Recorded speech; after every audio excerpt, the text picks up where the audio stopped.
I collapse into my favorite leather armchair, kicking off my work boots and flexing my toes. The restoration of the Buchanan house consumed every minute of my day. Rotted floorboards, crumbling plaster, and a 100-year-old staircase that fought me with every splinter. My muscles ache in that satisfying way that only comes from work well done. My phone buzzes on the coffee table. I ignored it at first, reaching instead for the glass of Cabernet I poured 10 minutes ago.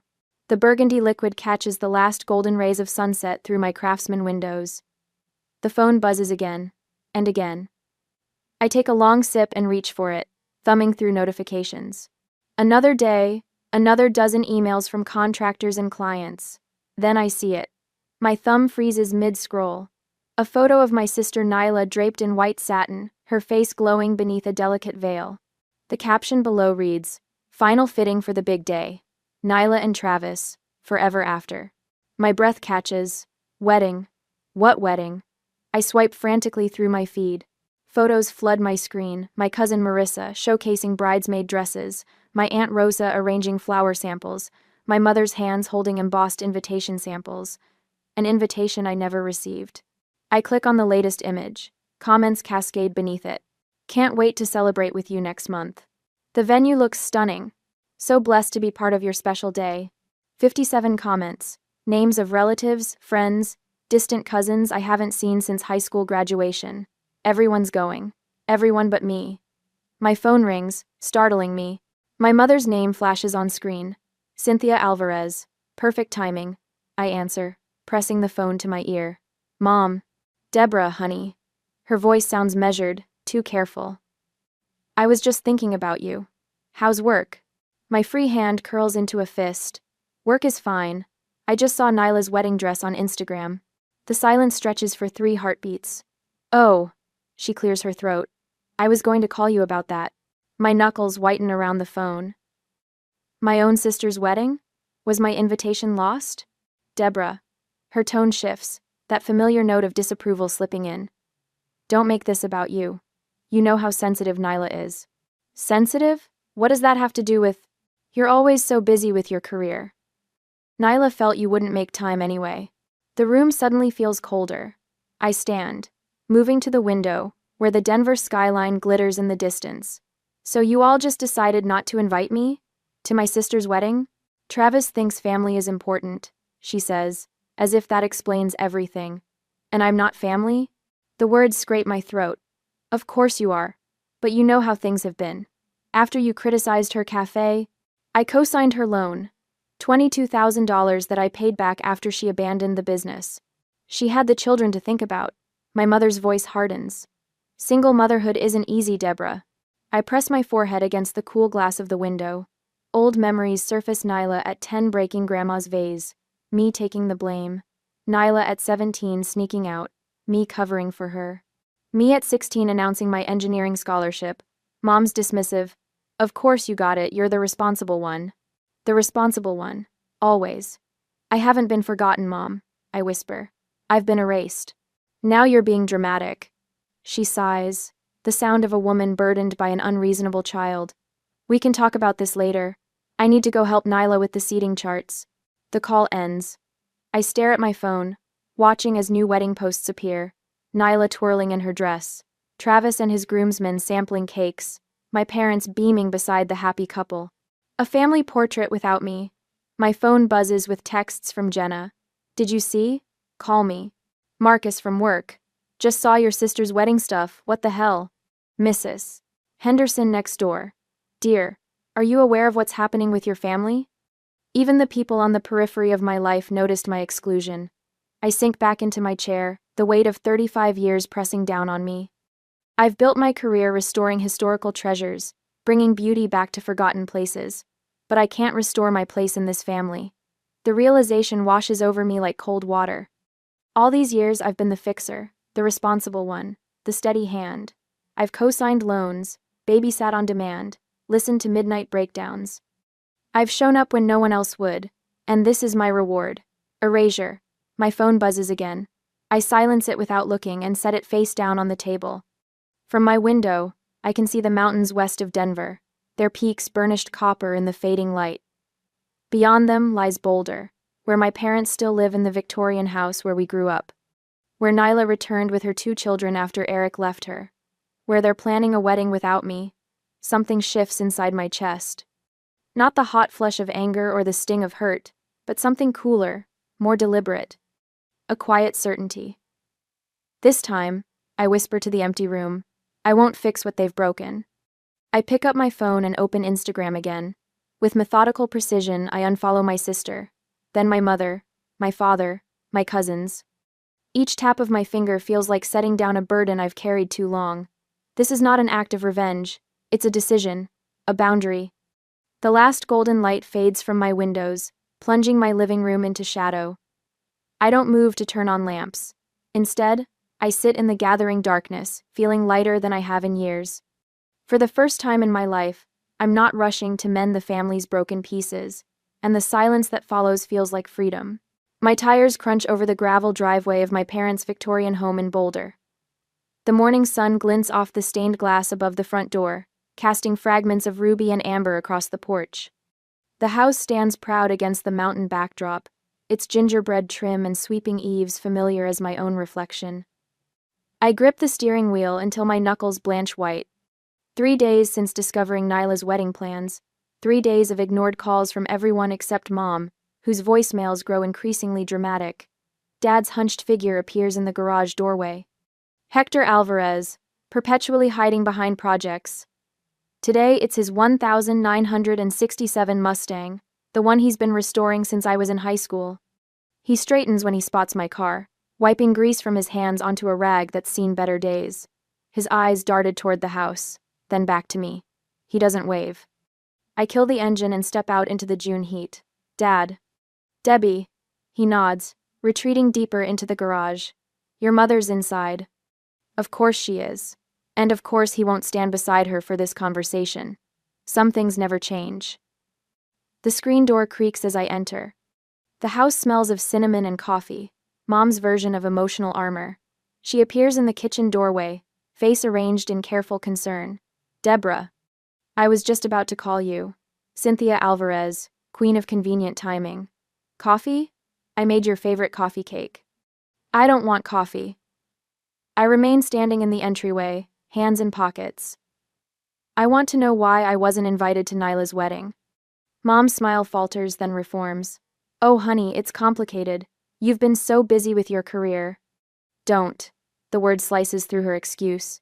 That's not a reason. She busies herself with the coffee pot, buying seconds. Nyla was afraid you might not approve of Travis. You can be. Intimidating. Intimidating? Because I asked questions when she introduced him after 3 weeks of dating? He thinks family is important, Deborah. She sets 2 mugs on the counter with trembling hands. And you've always been so. Independent. The garage door opens. Dad shuffles in, eyes fixed on the hardwood floor. Don't make things harder than they already are, he mutters. Harder for whom?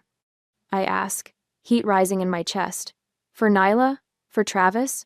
For you two, who's always made excuses for her. Mom's eyes well with practiced tears. That's not fair. Fair? The word explodes from me. Was it fair when I co-signed that business loan for her cafe? $22,000, Mom. That's what I paid back after she abandoned it 9 months later. She had the children to think about, Dad interjects, finally meeting my gaze. After Eric left. Eric left 4 years ago. The cafe fiasco was last year. I step closer to them both. I've been making those payments while she posts vacation photos from Sedona. Single motherhood isn't easy, Mom whispers, and Travis is her second chance. Dad's voice strengthens with this familiar defense. He has a good job in pharmaceutical sales. He can provide stability. So she found her meal ticket, and now I'm embarrassing? The pieces click into a sickening place. Did Travis say he doesn't want me there? Their silence confirms it. He thinks I don't care about my family. I laugh, the sound harsh against the homey kitchen backdrop. That's rich, coming from a man who's known her for 7 months? Please understand. Mom reaches for my arm. This wedding means everything to her. After the cafe. After Eric abandoned her with the children. Emma and Lucas deserve stability, Dad adds. Always the children as shields. 8-year-old Emma and 6-year-old Lucas, wheeled out as justification for every bad decision Nyla makes. And what about me? I ask quietly. What do I deserve after paying her debts? After babysitting every weekend she had a date? After listening to her cry about Eric at 2 in the morning for months? You're stronger, Mom says, as if it's a compliment. You've always been the responsible one. The responsible one. The family ATM. The free therapist. The emergency babysitter. Never the sister worth including. I turn toward the door, suddenly exhausted. The weight of their expectations, their manipulations, feels heavier than the timber beams I installed in the Buchanan house yesterday. Deborah, please. Mom follows me. We're family. Family. I pause at the door. Is that what we are? Dad steps forward. Where are you going? Away from here, I say simply. If Nyla wants a perfect wedding, she can have it without me. I leave them standing in the doorway, faces painted with confusion, as if they can't comprehend that this time I won't absorb the blow. 20 minutes later, I slide into a booth at Copper Kettle, the coffee shop where Janna works. She spots me and brings over a latte without asking, sliding in opposite me. That bad, huh? Janna's known me since college. She recognizes the aftermath of family confrontation on my face. Worse. I wrap my hands around the warm mug. Travis doesn't think I care about family. That's why I wasn't invited. Travis, she snorts. The guy who's known your sister for 5 minutes thinks he gets to decide who cares about family? Apparently. Janna glances around, then pulls out her phone. Speaking of Travis. She slides it across the table. Kelly took these last night at Downtown Lounge. The photos show Travis, arm wrapped around a blonde woman who definitely isn't my sister. They're laughing, heads close together. In the last image, his lips press against her neck. My stomach tightens, not with surprise but with bitter confirmation. When was this taken? Last night, around 11. I push the phone back toward her. And what am I supposed to do with this information? Janna blinks. Tell your sister? Tell your parents? Stop the wedding before she marries a cheater? The old me would have done exactly that, would have rushed to protect Nyla from herself, would have absorbed her rage when she inevitably shot the messenger. No. The word feels foreign but right. I'm not doing that. I'm not doing that. Deborah. This time, I'll let the truth expose itself. I sip my cooling latte. I'm not invited to the wedding, remember? It's not my place to interfere. Janna studies me across the table. This isn't you. Maybe it should be. The realization settles in my chest, not with guilt but with certainty. I've spent my life fixing Nyla's messes. Look where that's gotten me. Excluded from her wedding. Janna concedes. Exactly. I straighten my shoulders. So let Travis be Travis. Let Nyla make her choices. I'm done being the family safety net. And if she marries him? Then she marries him. The words should hurt more than they do. I can't rescue someone who doesn't want to be saved. For the first time in my life, I don't rush to prevent a disaster heading toward my family. The discomfort of inaction sits heavy in my stomach, but beneath it runs a current of something unfamiliar. Relief. I pour myself a glass of Cabernet and settle into my window seat, the Denver skyline glittering against the night.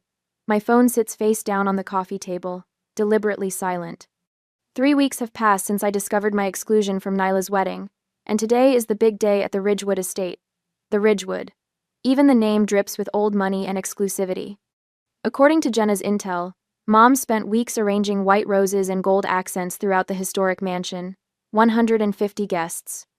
Local press covering the union of Travis Reed, prominent engineer, and my sister, the perpetual damsel. I take a slow sip, savoring the wine's complexity.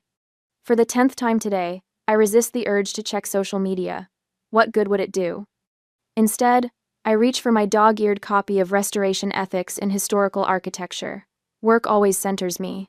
But my phone buzzes, rattling against the wood. Then again, and again. Something in the persistent rhythm sets my teeth on edge. I set my book aside and pick up the phone. 27 notifications, all in the last 4 minutes. My thumb hovers over the screen. Part of me wants to shut it off completely, finish my wine in peace. But an old instinct, that responsible one reflex, makes me swipe. A video fills my screen. Shaky footage from Ridgewood's grand ballroom. White roses everywhere, just as Janna described. Guests in formal wear clustered against the walls. And in the center, Nyla and Travis. My sister's mascara streaks down her face, her perfect white dress crushed in her fists as she screams something unintelligible. Travis towers over her, his tuxedo jacket unbuttoned, tie askew. His face contorts with rage. "You knew I was seeing someone?" he shouts, voice cracking through my phone's speaker. "You set me up?"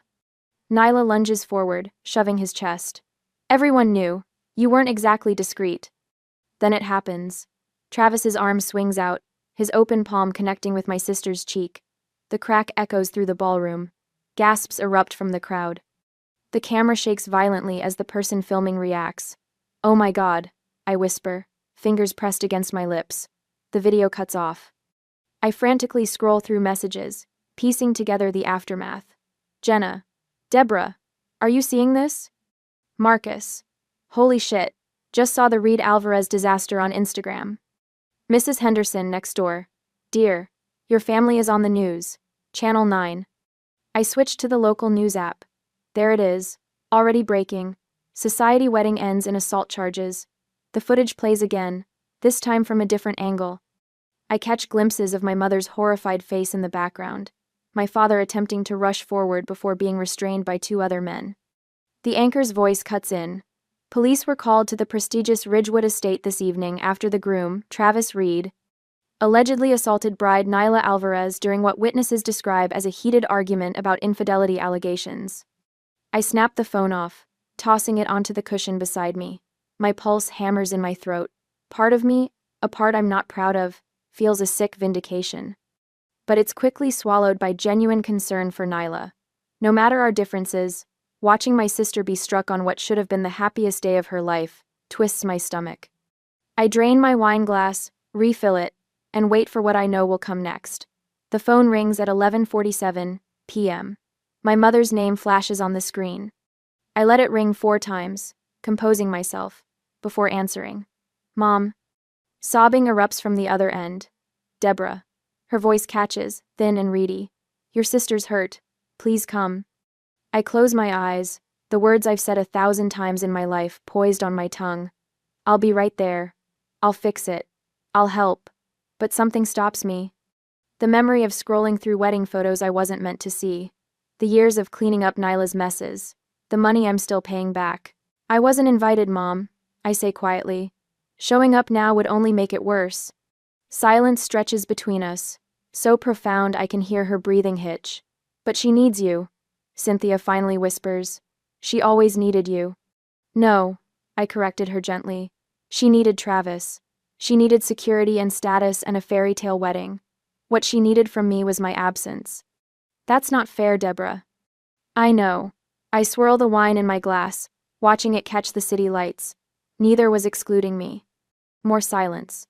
I can almost see her face, the calculation behind her eyes, searching for the leverage that always worked before. The guilt, the family responsibility. The Deborah will fix it certainty. "I'm sorry about what happened," I add, my voice softer. "Truly, no one deserves that. But I'm not the solution this time." The line goes dead without another word. I stare at the phone, feeling something fundamental shift inside me. For the first time in my life, I've refused to rush into a family crisis. The absence of panic surprises me. I sleep better that night than I have in years. The next evening, Jenna arrives with takeout from that Thai place on 17th Street. We eat at my kitchen island, the news muted on the television across the room, occasionally flashing footage from the wedding disaster. "You holding up okay?" Jenna asks, twirling noodles around her fork. "It's wild stuff." "Surprisingly well," I admit, though the neighbors keep giving me these sympathetic looks when I get the mail. "Mrs. Henderson asked me if you needed anything when I was parking." I laugh. "Of course she did. She brought me banana bread this morning." The universal language of crisis comfort. Jenna grins, then grows serious. "Your mom call yet?" "Last night. I didn't go." Jenna's eyebrows shoot up. "Seriously? That's new." "Long overdue," I correct her. After dinner, Marcus texts to check in. Another unusual development in my normally quiet life. My colleague has become a surprising source of perspective. He understands being the family black sheep. "Saw more footage on the news. You okay?" He writes. "Better than expected." I reply. "Good. Some families only value you when they need something fixed. Trust me, I know." His words settle into me like the truth. I'm still thinking about them when a knock sounds at my front door just after 9. Through the peephole, I see my father, soaked from the sudden downpour, standing on my porch without an umbrella. Water streams from his silver hair down his weathered face. He looks 10 years older than when I saw him last. "Deborah," he calls, voice barely audible through the door. "Please, I need to talk to you." I lean my forehead against the cool wood, feeling the vibration of his knocking against my skin. "It's about the house," he adds, desperation cracking in his voice. "The bank is threatening foreclosure." My hand freezes on the doorknob. Foreclosure? My parents have owned that Victorian home for 35 years. Part of me wants to pretend I'm not home, to let him stand in the rain and feel what abandonment tastes like. But his slumped shoulders and rain-soaked appearance pull at something deep and ingrained. With a sigh, I turn the lock and open the door. "You have 10 minutes, I tell him, stepping aside. "And this better not be about Nyla." He steps in, rainwater pooling at his feet, and shakes his head. "It's worse than that," he says, pulling a thick manila envelope from inside his jacket. "Much worse." As I close the door behind him, a chill runs through me that has nothing to do with the rain. While he dries off, I fill the electric kettle. Some conversations require hot beverages. My hands tremble slightly as I pull 2 mugs from the cabinet, anticipating whatever new family crisis he's brought to my doorstep. When he emerges, he looks smaller somehow, diminished. He clutches a manila envelope, wrinkled and damp at the edges. "We've been using your money for something else," he says without preamble. The kettle whistles. I pour hot water over tea bags, buying myself time to process his words. "What money?" "The monthly checks. For the house. 4 years ago, my parents claimed they were struggling with their mortgage. I'd been sending $1,100 every month since then. For the mortgage," I say slowly. "That's what you told me." "Not exactly." He slides the envelope across my dining table. "It was for a loan. A home equity line of credit." I open the envelope, spreading the contents across the polished wood. Bank statements, loan documents, notices of pending foreclosure proceedings. My eyes catch the loan amount, $195,000. "You took out a HELOC?" He nods, eyes fixed on his hands. "For Nyla. After Eric left, the kids needed stability."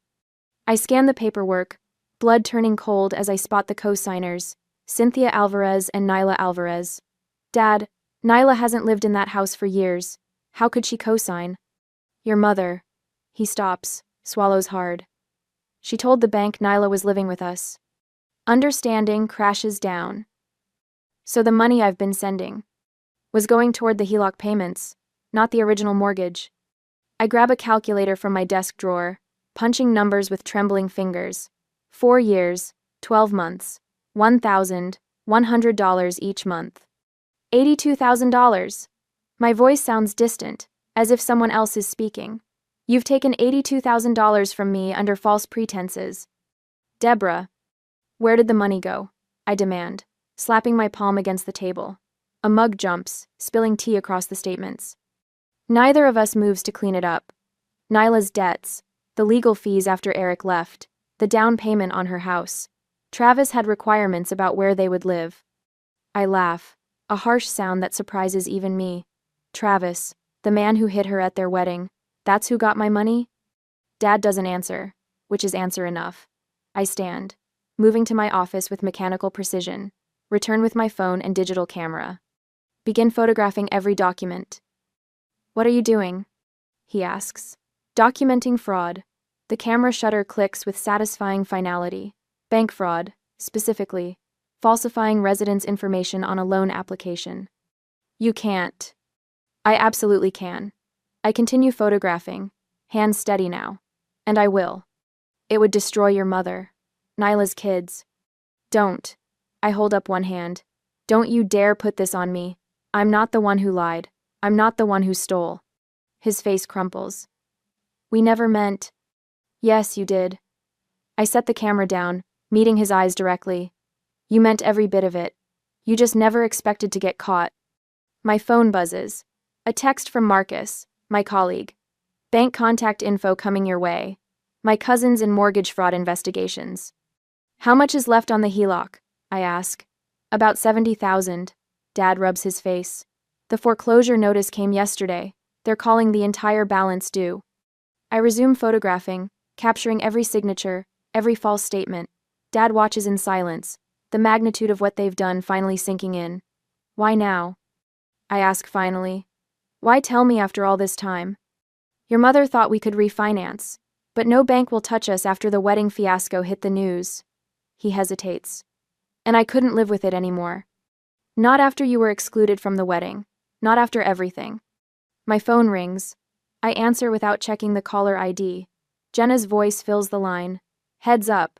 The next day, I stand in the center of my living room, surveying my preparations with the meticulous eye I normally reserve for historic building inspections. The large oak dining table, a restoration project I salvaged from an 1,882 farmhouse, dominates the space. Its surface tells a story of betrayal through carefully arranged papers, photographs, and bank statements. A knock at the door announces Aunt Rosa's arrival. I chose her carefully, Dad's sister, the only family member who never played favorites. You look tired, mija, she says, stepping inside. Her silver-streaked hair frames concerned eyes. Not tired, ready. I adjust a stack of bank statements. Thank you for being here. She squeezes my hand. Family should tell the truth, not pretty lies. The doorbell rings again. My stomach clenches as I check my watch. They're 15 minutes early. A power move. Classic Cynthia. I'll make coffee, Rosa offers, retreating to the kitchen. I open the door to find them huddled on my porch. Mom's face wears a mask of injured dignity. Dad studies his shoes. Nyla stands slightly behind them, arms wrapped protectively around her middle. Come in. My voice sounds foreign to my ears, steady, unruffled. They file past me like solemn funeral attendees. No one speaks as they settle around my dining table. Nyla gasps quietly when she notices the papers. Dad's shoulders sag further. Mom's lips pinch into a bloodless line. Aunt Rosa brings coffee nobody touches. I remain standing. The silence stretches until Mom shifts in her chair. What is all this drama for, Deborah? If you need help with your finances. Stop. The word slices through her deflection. For once in your life, just stop talking and listen. I slide a document toward her. This is the home equity line of credit you took out 4 years ago. $195,000.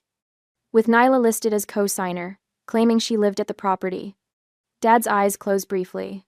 This, I continue, pushing forward another document, is the rental agreement I signed when I moved out 12 years ago. The one that specifically forbids you from using my financial information or claiming I live there. I tap a stack of bank statements, and these show the money transfers. $1,100 monthly from my account to yours, totaling $82,000 over 4 years. Nyla's face drains of color. Mom? What is she talking about? Our mother told me the house needed repairs, I explained, never taking my eyes off Cynthia. A new roof. Foundation work. That she and Dad were struggling to keep up with expenses in retirement. She asked for help. I agreed to send what I could each month. My fingers tremble slightly as I lay out the photographs. These are pictures from the bank lobby security camera.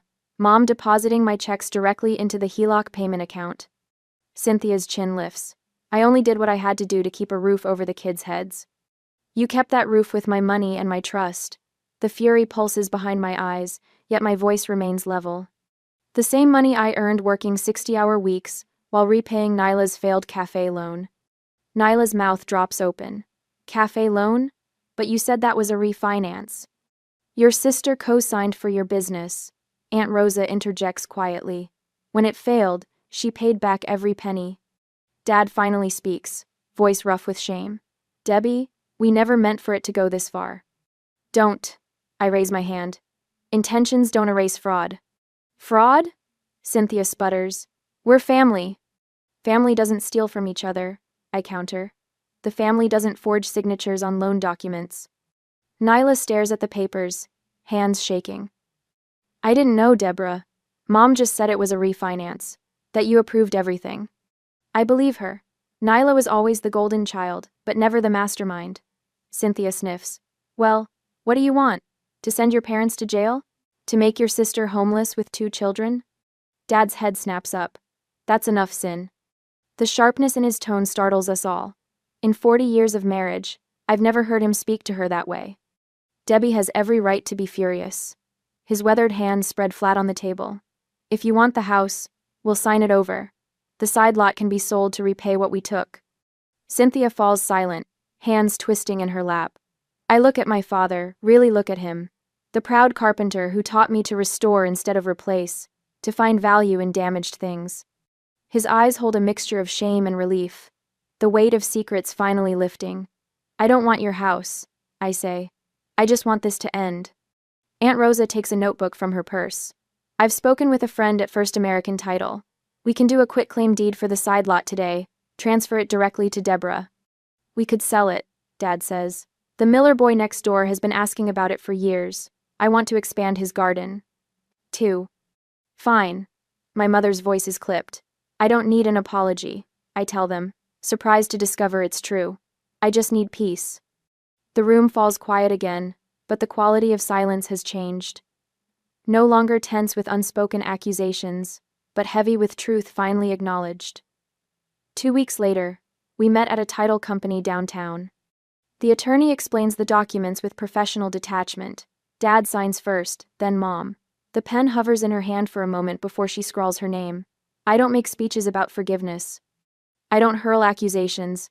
I simply sign where indicated and accept copies of the paperwork. As we stand to leave, Dad touches my arm. I'm sorry, Debbie, his voice catches, for everything. I nod once, unable to find words that won't crack open my carefully maintained composure. Outside on the sidewalk, Nyla approaches hesitantly. I'll pay you back, she promises. Every cent. Take care of your kids, I tell her.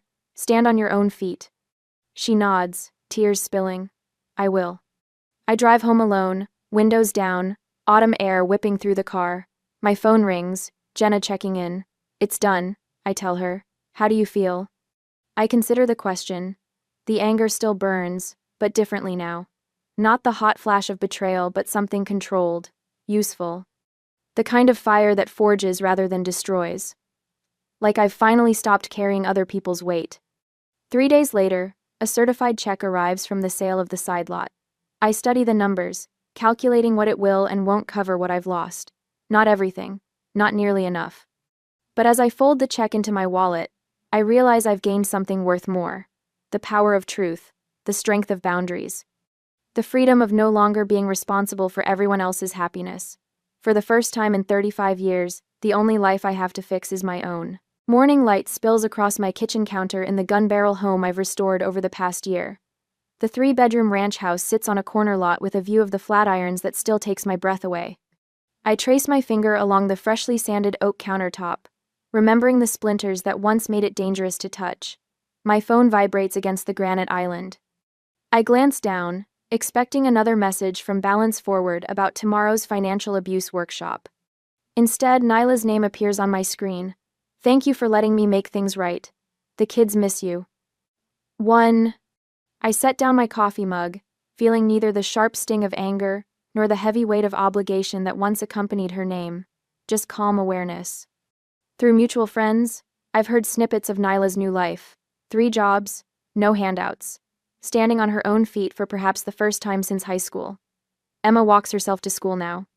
Lucas joined Little League without anyone forcing him. I type my response carefully. I'm free Saturday afternoon if you'd like to bring them by. Her reply comes instantly. Just me first. We need to talk. I added a condition without apology. 2 o'clock, I have plans at 4. The boundaries feel natural now, not selfish. Saturday arrives with a gentle rain that patters against the living room windows. When Nyla's compact sedan pulls into the driveway, I notice the missing hubcap, the small dent in the passenger door. No more luxury cars purchased with other people's credit. She stands on my porch, clutching a small wooden box, her knuckles white. Rain droplets cling to her hair, which hangs straight and uncolored for the first time since she was 12. You look different, I say, stepping aside to let her in. 3 jobs will do that. She attempts a smile, but her voice lacks the practiced charm she once wielded like a weapon. No time for highlights when you're cleaning office buildings at night. I lead her to the kitchen, where 2 mugs of tea steam on the island. No wine. No illusions of false intimacy. This is for you. She places the wooden box between us.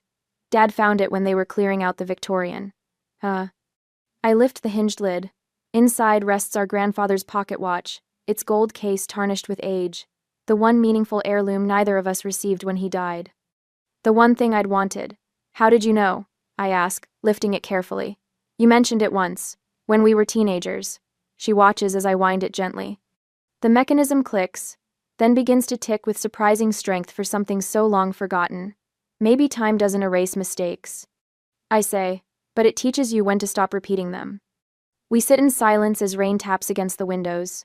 Not uncomfortable, not forced, just two adults acknowledging truths too long buried. What did you do with the money? She finally asks. From the land sale? I meet her gaze directly. I didn't keep it, Mom said. I opened accounts for Emma and Lucas, college funds. Her eyes widened. After everything we did? After... I'm done rescuing adults, I say, feeling the rightness of these words. But kids, they still deserve a chance. When she leaves an hour later, we don't hug. We don't make promises about holiday gatherings or shared vacations. But something has shifted, like a bone finally set properly after years of painful misalignment. That evening, I sat alone on my porch swing, watching sunset paint the mountains gold. My journal rests open on my lap. Today's entry simple but complete. The softest revenge is peace and quiet. No bitterness curls through my chest as I write these words. No burning need to make things even. Just calm certainty that I've found my way back to myself. In that stillness, I finally feel free.